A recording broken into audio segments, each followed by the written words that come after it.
Start stream.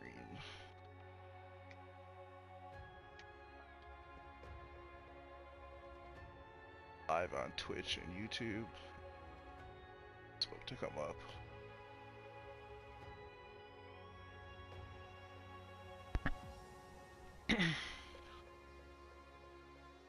Check out those streams real quick.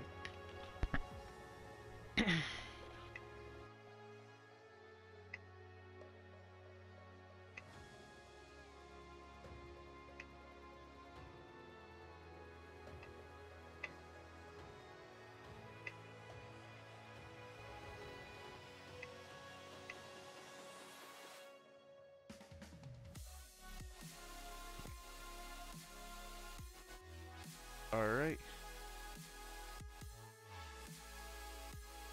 Once I share this to the group, then... All ready?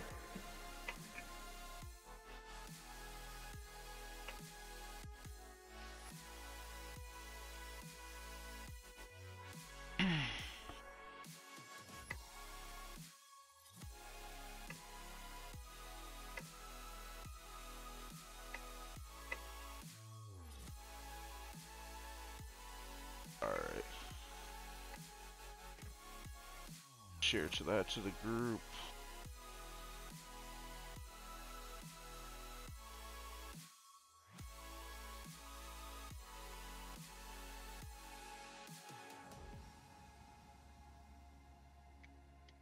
Chat with people. Alright, I'll just wait for some people to tune in.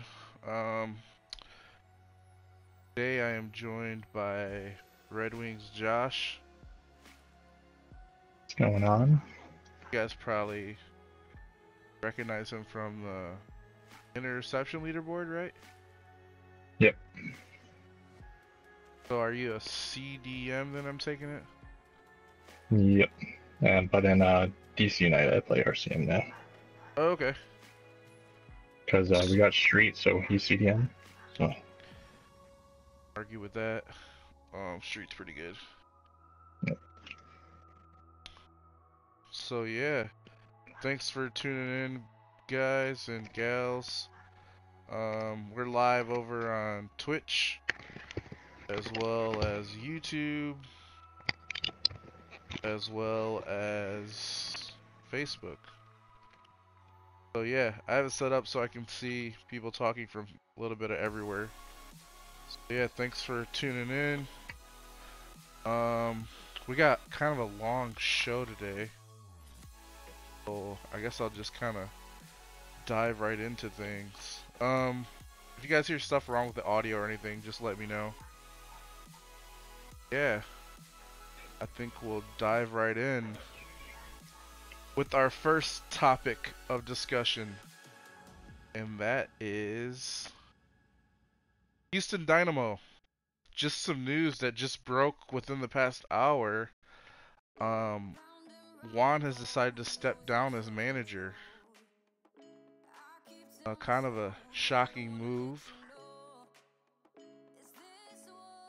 I didn't see it coming. Josh, you know anything about this or no? Because it just happened. No, yet. I didn't even expect that to happen with them performing that good. I didn't expect it. So, they're in like 5th place, I want to say. And Well, I'm just looking right now. 6th. Yeah, so this is pretty out of the blue. I mean, they're 2nd in the West. So It's ridiculous. I'm not sure why this is falling apart, but it's falling apart. And I mean I guess like not only did management leave, but 6 players also left, I believe. 5 to 6 players left.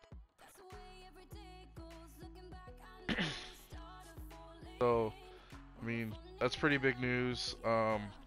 If you're in the Western Conference, it looks like, you know, another opportunity has opened for you guys to get another playoff spot.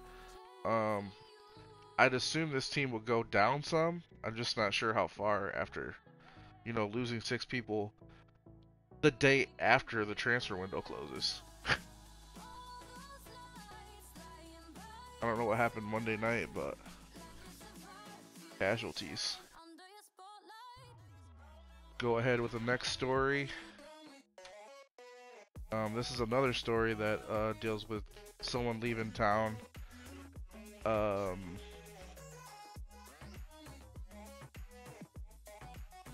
Celestial Waves leaves Tormenta.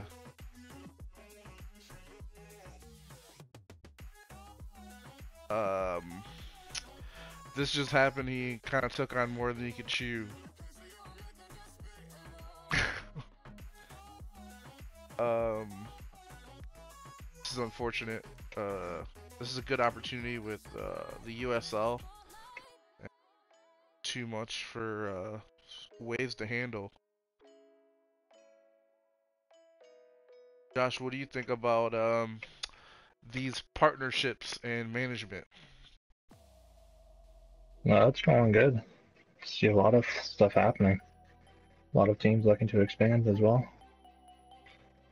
Yeah, I think we'll probably get some more teams in here, but we definitely want to make sure we take care of the ones that we do. That is a long snake. You can put really long snakes on Twitch. That's funny. Berto, we'll get to some of those questions at the end. Thanks for tuning in. As for this, Wave steps down. Atlanta United's manager steps in. Another guy from the Atlanta area, which seems to be like a hotbed for soccer right now. I mean, those crowds at the Atlanta United games are ridiculous. I mean, I feel like they break an attendance record every home game. Alright, let's see. USL team open? No, actually, this one got filled actually by Atlanta United. Mike doesn't come in with much experience, but he is in the area and to bring Tormenta some stability. So we'll see how that goes. Next topic. Top 3 yesterday had some pretty big blowouts. See if I can pull this up on my end. Josh, I kind of want to know, in your opinion, what blowout was most impressive? Honestly, your guys' blowout was impressive. Let me just the scores here. Yeah, against Chicago Fire, especially that. 8-0, Jesus. Take the 8-0 over Chicago. You guys had a pretty... I mean, you guys won 6-1 against Keene. Keene was having some troubles. Did you guys have troubles with lag yesterday? The first match was very, very bad against LA Galaxy, and then but the second match was a lot better. Oh, shout out to Kat Bindo from Germany. Thanks for tuning in. Yeah, so when we played one game, I mean, it got to the screen where after the lobby, and it just froze. It didn't even, I mean, we all had to back out. There was some definite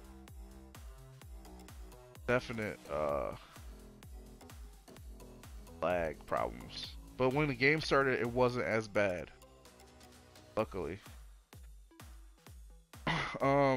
DC United, your team got a 5-1 win over Atlantic City. That's a pretty big win over a pretty good team. I think, like, we only beat them 2-1. 8 goals against Chicago, 6. I would say the 5-1 over Atlantic City is pretty big, because I'm pretty sure they got Buddy in net. Yep. And Buddy's a pretty good keeper.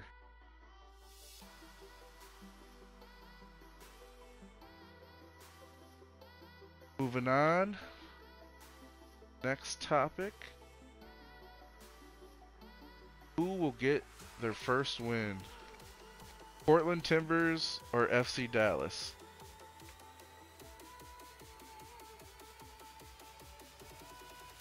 Both of these teams, I spoke with the manager from Portland, and he said they're just losing games by 1 goal. Whereas the Dallas manager, I haven't been able to talk to him, but I'm not sure what's going on with these two teams.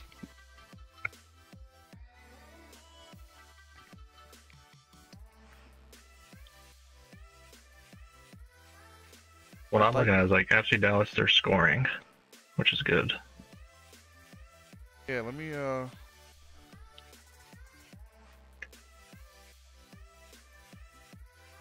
yeah, we can go ahead and pull up the table. If I had to bet, isn't Dallas ahead of Portland on the table? Portland's actually ahead just because of the goal differential. Oh, goal differential. Yeah, then I think Portland's due. Do you what's crazy though is these two teams could still make the playoffs in the West. It's pretty wide open because I saw, and I'm gonna pull this up right now. We have, I believe it's 9 teams with 1 point or 1 win. Yeah, 9 teams with 1 win, which is. Go ahead and pull that up right now. Blow this up for you guys so you can see it on the screen. Alright, here we go. So we got GRFC in first place. 6 wins, unbeaten. Montreal, 5 wins.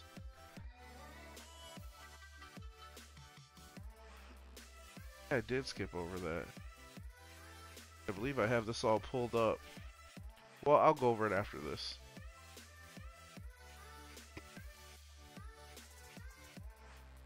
Yeah, I have it pulled up right here.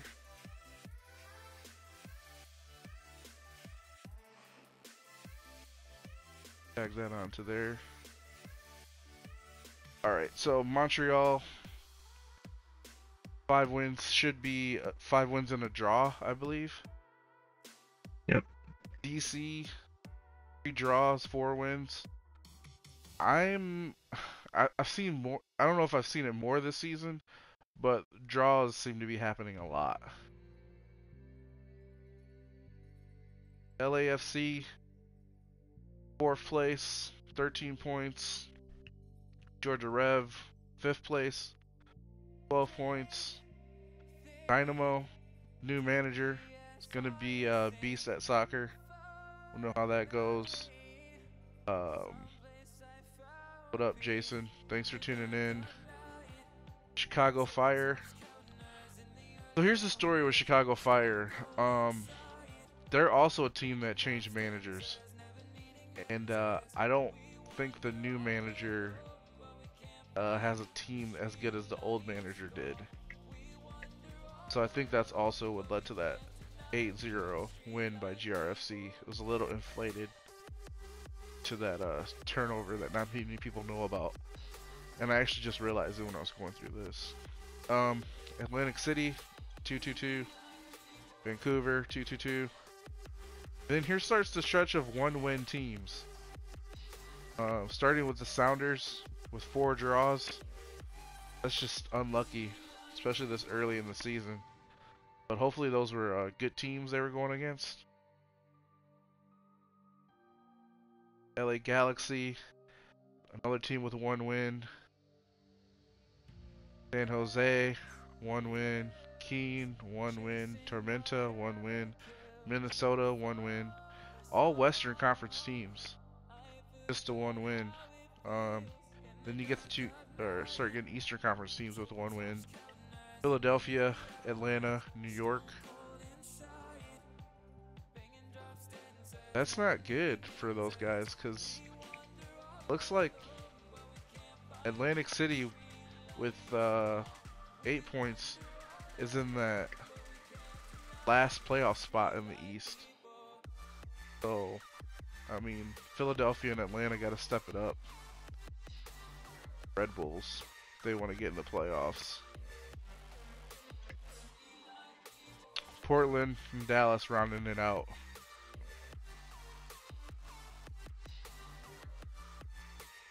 Thiago Silva, thanks for tuning in.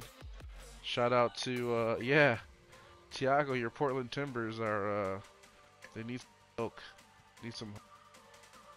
I'm gonna go to the 3 biggest games of the week. I think that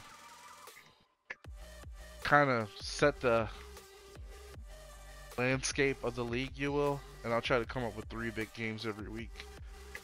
The first game was DC United Montreal. Did you play this game? Oh, yes, I did. What are your thoughts about this game? Well, we were kind of like excited to go in it, and then our right back didn't show up, and then we got into the game, and then our goalkeeper legged out, so we're down to 9 men. But we still managed to pull it with a draw, which we were happy about. So,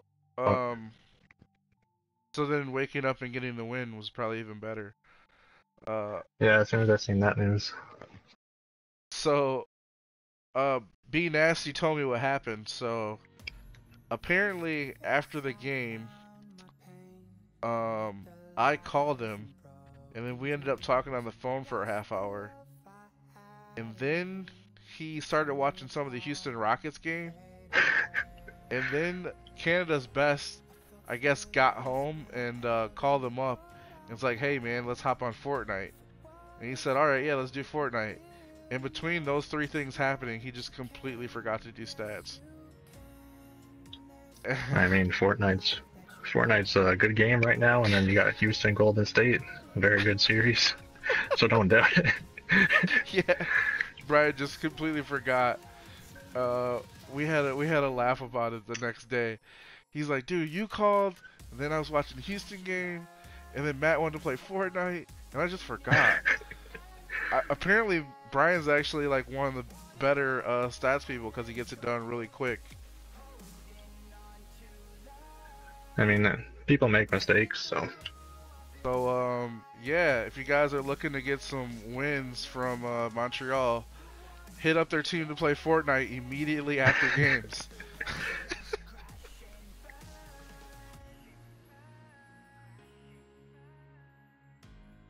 Alright, and the second game, I saw this as a bit of a upset, but it might not be because I still don't know if LA is serious or not.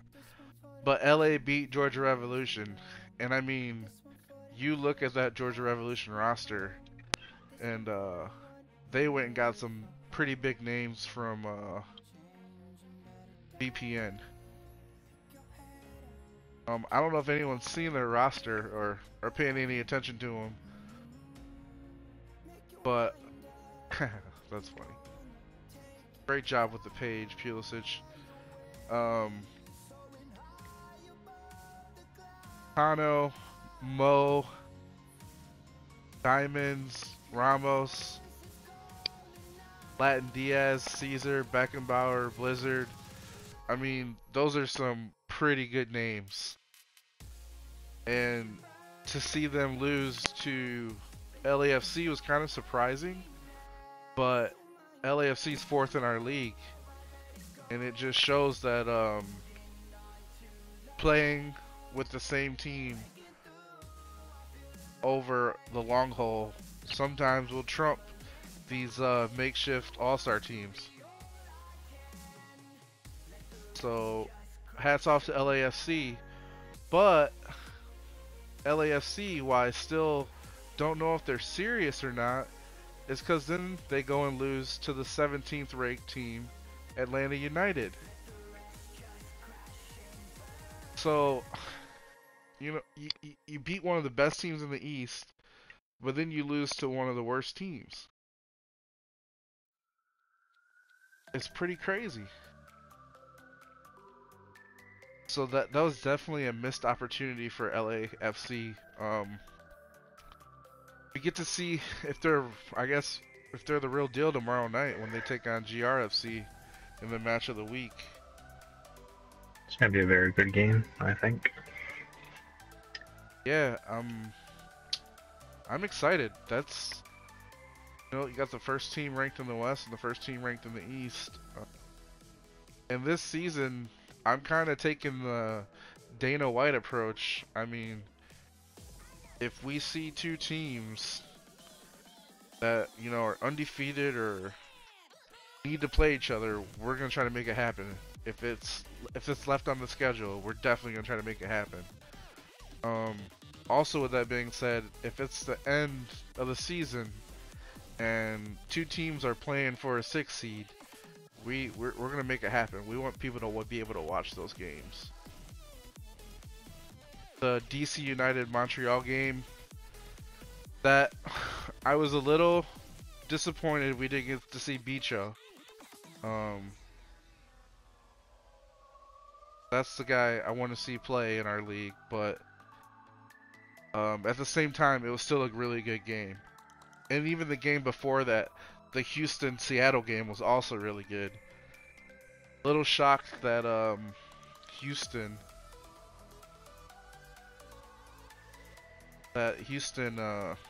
just that Juan left. I'm shocked that took place. Let's see here. Got next on the docket. Leaderboards.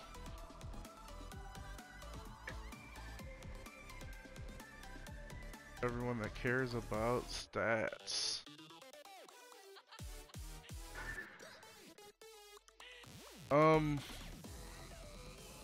If you want to get noticed, I mean, this is where you get noticed. Make sure you do those stats. Forward of the season, I'll just go through the top 3. Manny Jam, Dr. Nice Guy, Nathan Villa. 3 good players. I mean, around it. GRFC with 3 in the top 6. That's, no, 3 in the top 7. Yeah, Jigga, free agent. That's crazy. Cam got Neffer for DC United, followed by Richie, then Jumba, then another free agent. If you guys need a cam, there you go. Go pick up Sag. If you need a forward, go pick up Jigga. He's available. Make sure you have premium, otherwise it's illegal. Winger, Patrice. Now, during the match of the week, I was kind of laying into Patrice. It had more so to do with him not being Matt than him actually being bad. There were just some opportunities where I think Tahan would have done better. What do you think? As a CDM, you got Canada's Best coming at you, or you got Patrice, you know, how would you rate that? Very good matchup, but like I played with them, played against them a lot, so I kind of know how their playstyle is now. And which one would you say is more threatening to you personally? No offense to Patrice, but Canada Best for sure.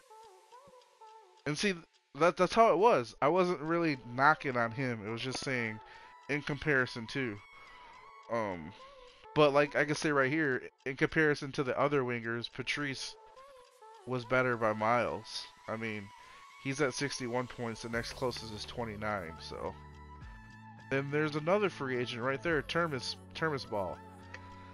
So if you're looking for a winger, he had 2 goals and assists, 4 key passes, and let go. That's some of these top players that just keep releasing. I'm not sure if he's like a top player, but he's obviously doing something right if he's up on the leaderboards. CDM of the season. So, Josh, do you want to win this award or do you care about it? Not care. I don't care about it. I just want to win as a team. All you care about is the team awards? Yep. Get into the championship. So if we're not listening, I mean, people aren't listening, you don't care about individual awards? No, if just I get being it, you. then I guess it's a good recognition. You won People CDM notice it. of the season before, right? Yep. Okay. Um, that's interesting. Street Struck, Trav, and B Nasty. And then, but you and Street are just, I mean, besides Trav, I mean, you guys are just miles ahead. You got an 8-point lead on that right now. You and Street are tied, and I'm pretty sure you're ahead of him just because of alphabetical order. But hey, that's what. No, key passes, I think, maybe. Because I got 5, he's got 1. Yeah, but you both have 90 points. Uh, Yeah, he's I got guess more so, yeah. tackles and interceptions, but yeah, you know. That'll be interesting. I wonder if you two can sustain that. One of these guys won't sneak up on you. Fullback of the season. Gutta.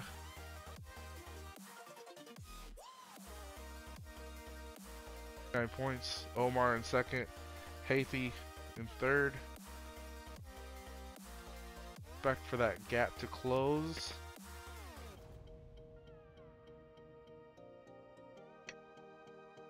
E of the season. Philly. Keene. Montreal.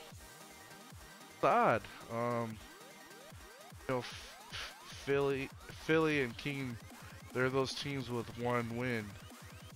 So I would expect for other teams to be higher up, but maybe because they're getting the most opportunities to defend. Yeah, Not I think sure. so.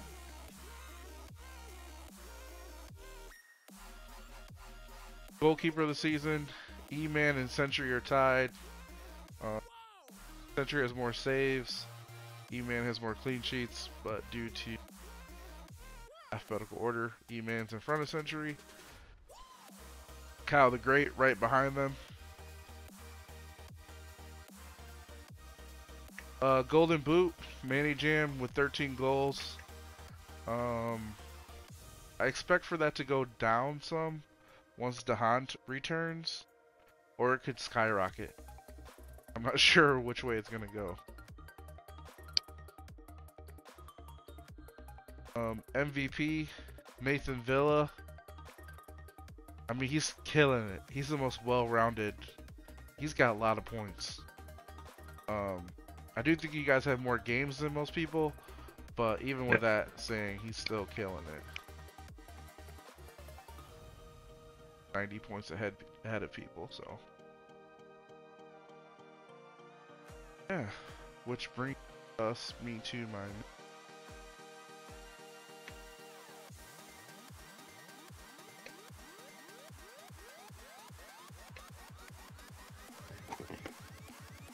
Alright. Team of the week. Why isn't that bigger?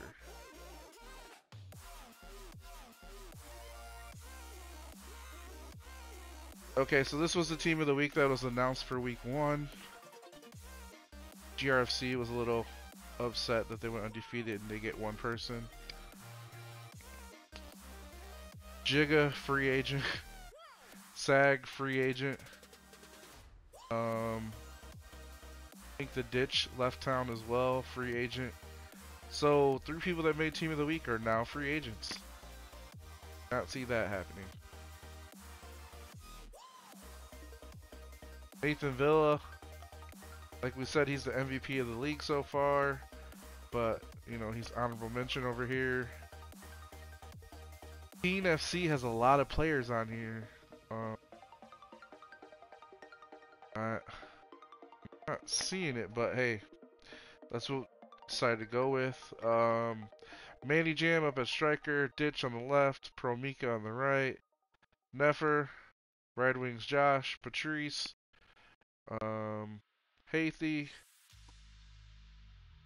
Billy Guy, Tim Saul, Gutta, E-Man, Mess 429, Lizard King, Loomy, Jigga, Silent, Nathan, Sag. Here's your team of the week for last week.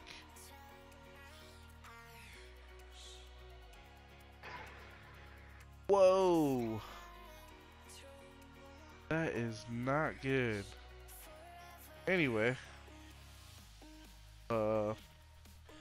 All-Star Game picks. So this season we're gonna do the All-Star Game a little different. There's gonna be 22 people and then 2 captains.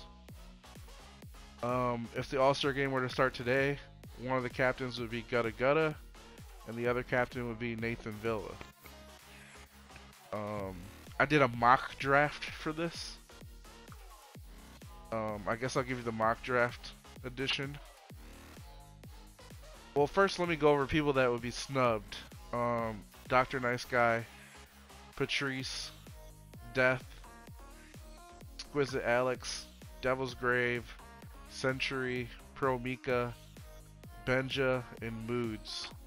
If the All-Star Game started today, they would not be in. Mostly because they're in the Eastern Conference instead of the West. Because we're still going to divide it up, 11 from the East, 11 from the West. But we're just going to draft them. I had Nathan Villa getting Kyle the Great from LAFC, Sticky going out from Seattle, GM USAJ from Philly, Keen, or Mess429 from Keen FC, Haithy from Montreal, Travster from GRFC, Silent Anarchy from Keen, Street Struck from DC, Richie from Houston, The Ditch from Houston, and Nathan Villa as your captain. For the other team, I got Gutta Gutta as the captain, E-Man at goalkeeper, Omar Zito from GRFC, Tim Saul from Keen, Lizard King from Montreal, Gutta Gutta, captain of the other team from Keen, R. Clanton from Vancouver, Red Wings Josh from DC, Fresh Kid from Houston. These Houston guys I think will probably go away, but there'll be 3 more guys from the West. Nefer at Can from DC, Manny Jam, and Jay the Underdog from Vancouver. Red Wings, I don't know if you can see this pulled up or if you're just listening. Yeah, Which team do you think wins? It's gonna be a close one, but honestly, maybe the Nathan Villa's side, or it's be close, but probably go Nathan Villa's side. Yeah, I'd probably go with your side. I feel like your midfield might be a little bit like Clanton. I think they have the. Man, that is a tough one. I'll just go with. I would go with your side. I think E-Man at goalkeeper, and Manny Jam's kind of on a scoring tear, so I'd go with them. What I got next. So I'll post this, but the All-Star Game draft will be on June 10th at 8 o'clock. Tune in. Houston, we have a problem. That's fine.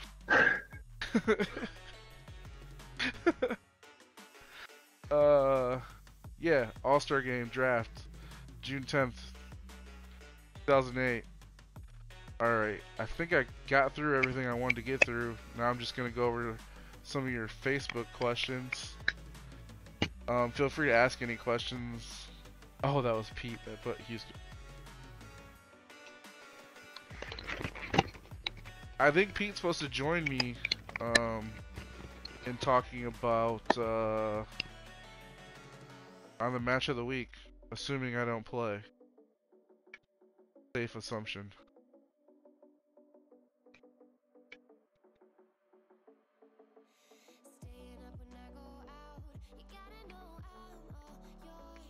Gotta unblock Isaac.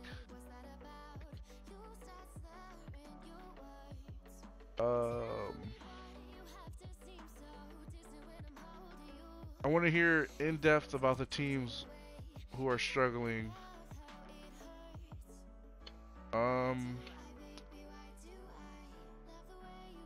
So I mean, the 2 teams that were struggling, I feel like we went over, because even those teams have a chance to make the playoffs. So I'm not really sure. I'm just looking at the schedule here, and Dallas faces Philadelphia on the 24th, so they could get their first win there. I want to hear in depth about the teams that are struggling and why. I think most teams are struggling just because they come into it pretty new to everything.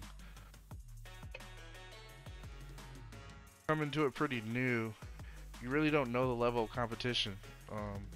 It's a different pace. Everything's a lot faster.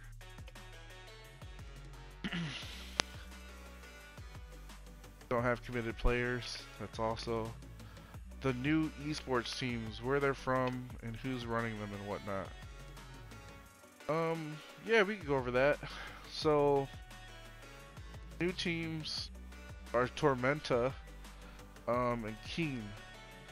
Keen FC is from Keene, Texas. They're in the UPSL, like the 4th tier, I want to say, of soccer in the States.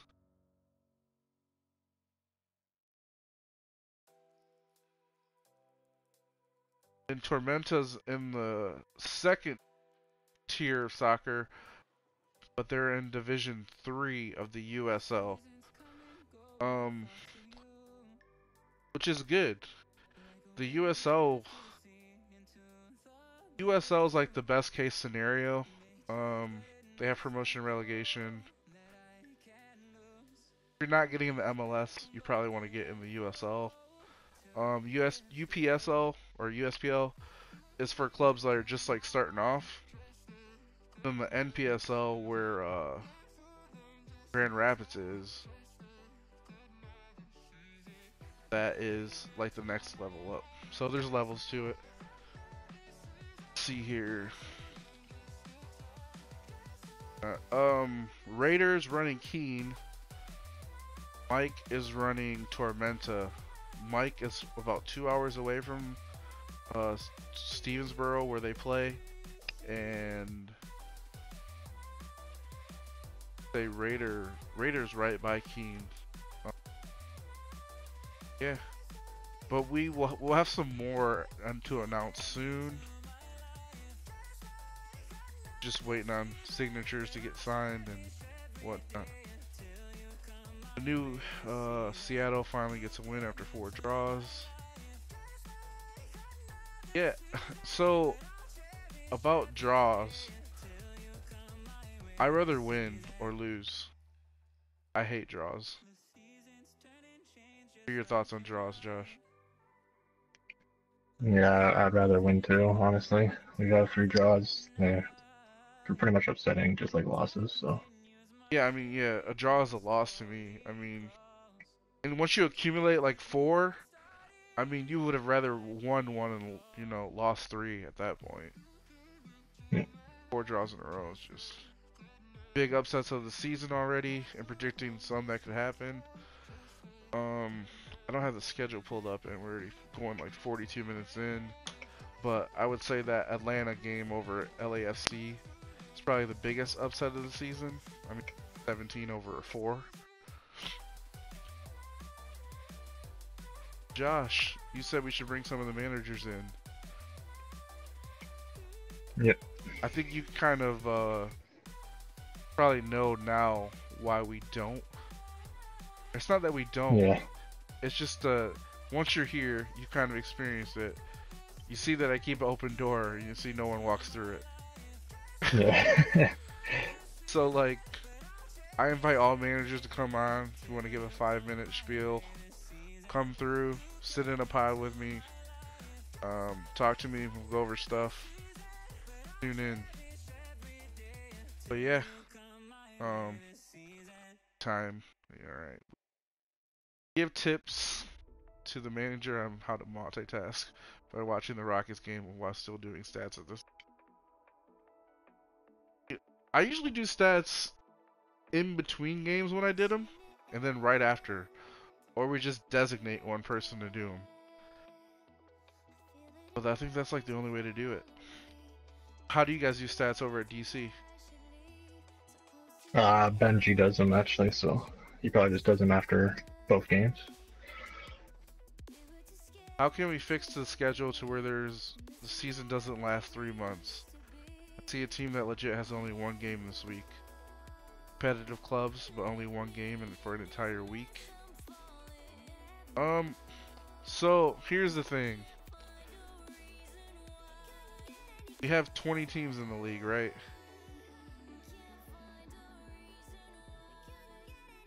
That's 38 games. But in this league, we only play 34 games. So, and in this league, we wanted to run it just like the MLS. So you got to play everyone in the East and then the West twice. There's a lot of math involved when trying to figure out scheduling for this. So, what I had to do was, I went and deleted every game where it was an East versus West opponent in the last 4 weeks. Then I went and replaced. I had all the games that were left was East versus West West. Then I had to take those games and put them into weeks where East was playing a West opponent and delete that game and then insert the East West West and make sure it didn't overlap. If this sounds confusing, it's because it's confusing as fuck. It really is confusing. So, what you want me to do now on top of that is to go through, when I go through the match of the week, when I move games around, and find out the 2 specific teams that I'm moving, where they play, and move around 2 other teams to create a schedule so there's no gaps. That's not easy for me. So I'm trying to give you the most authentic MLS possible without hurting my brain too much. That's why I can't do that. Yeah, man, I know all this new league stuff, trying to meet demands of potential investors. Scratch the Elite League and extend to 3 to 4 games per night. 3 times per week we could play each other 3 to 4 times per week in a 6-week period.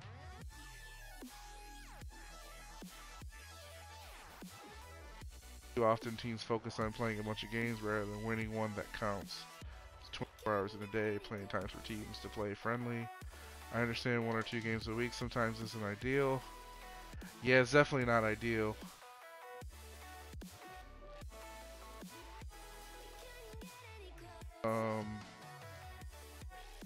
So right now the only way to get more games is if we, you know, cut into Elite and take the like 10:30 spot. Which I'm okay with doing. But I want to give those guys that are already on weekday an opportunity to try to salvage that league. Because there are some people that just can't get on this early.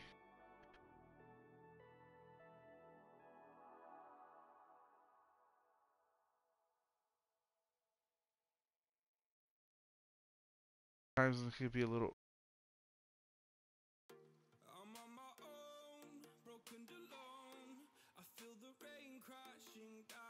About the West Coast players. It just... Shit, I forgot about that. Yeah, of course. Everyone forgets about the West Coast. You know, there's a thought that, you know, we do 9:30, 10, 10:30, and then just call Elite late night.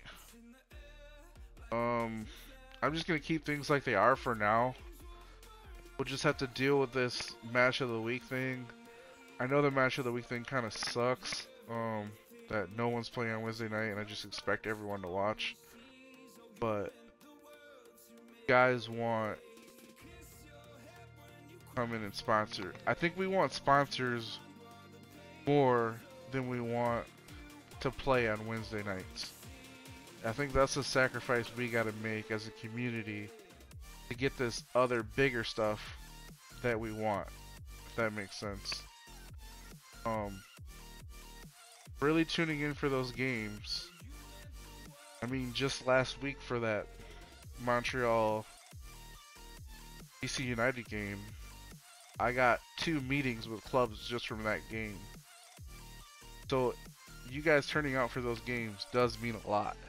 You guys might not see it, but when we host those games, you know, I'm using it as a sales pitch to land more clubs. So, um, you know, when I'm giving my little spiel, I'm like, oh yeah, tune in Wednesday night. You can kind of get a hint of like what we do stream number wise. So to you, you guys might not see like 70 to 100 viewers is a lot, but sometimes we're bringing in small clubs that are just new to all this, and you know, their Facebook stream for their game might only have 30, 40 people. So they kind of know where we're at, and we're kind of meeting them where they're at, and they're kind of meeting us where we're at, because eventually it could lead to something bigger. You know, what that is, I'm not sure yet, but I know that we're on pace for something, because we're putting in the work. And I appreciate all the work you guys do, all the edits, inviting people to join the community. Yeah. I mean, we're on track. I think we should be headed. Josh, you've been playing in this league for a few months now. How does it change since you first came in with Stoke, I believe, to present day with DC United? Well, a lot of changes have happened, honestly. Now you see like more teams making pages, making more edits, taking it serious, trying to build a bigger community, like you said. What about the competition level? Has it gone up? Has it gone down? What about that? Competition level has gone up because now I see a lot more people coming from ACL over here now.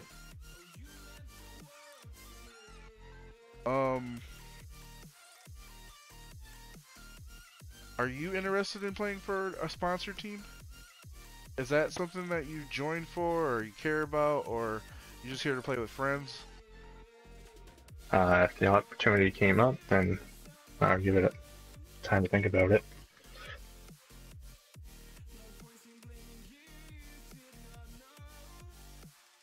So, how is this DC United team different from your Stoke team? A lot different, actually. Like, as you can tell, we're doing the pages now. Now we just like switched to Nemesis page because we got more likes and stuff. So, and we have more people that can do edits on the team and do videos and stuff.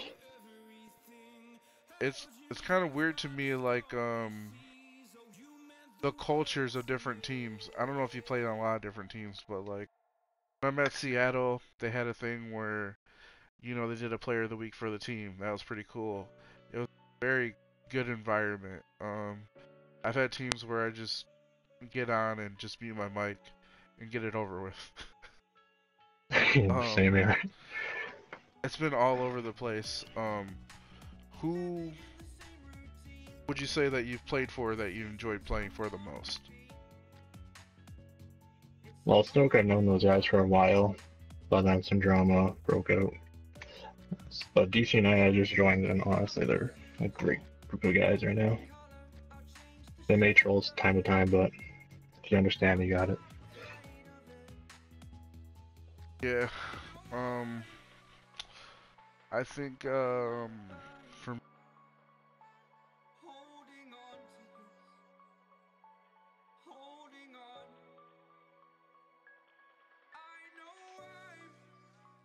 manager we have now, he's like my good friend Steve. Me and him always butt heads. Probably like him the best, but I like him. We're such close friends, you know, we get on each other's nerves. Yeah. So, Franco was good. Delp was good.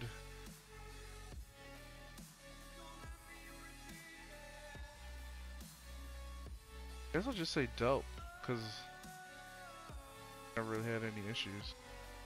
I've seen him be a dick though, but never had any issues. I mean, now that he's a manager and I'm, you know, I oversee everything, we had a couple issues, but as a player, he was probably one of the managers I enjoyed the most. Because he didn't like you make a mistake, they don't really acknowledge it. More encourage you. Yeah, um, a lot of these managers need to know, like, if you make a mistake, you know, just keep your head up, keep going. Don't need to like yell at them. Just yeah, makes them I'm worse. I'm complete opposite. Um, I'm I am a dick. I yell, I scream. Well, I don't really scream. I just yell. Um, but that's only when like I think we need a fire or someone's not doing the plan, so to speak. Generally, it's out of line, but people know how I work, so they've learned to accept it.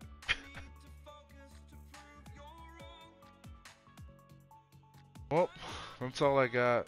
Almost on for an hour, so hopefully you guys got all you wanted and more. Yeah, Josh, thanks for coming in today and spending an hour with me to talk about these these users and players that we got here. Uh, yeah, good times ahead. Real No quick, problem. Thanks for having me. who do you got in the VPGA 11 finals? Not to be biased, but DC United. You know, just gotta be confident. DC For United the West, versus probably LAFC. LA. All right. And what's the final score of that game? I mean, we've been playing in their friendlies a lot, so probably like maybe 2-1. Close 2-1. game. That'd be a good final. Hopefully it goes to PKs. I still want to That'd see be a very PK to entertaining. decide a game. Yeah, same here, honestly. All right. Well, Hazard's not here, but we'll steal his tagline. I've been me, and you. Thanks for tuning in to the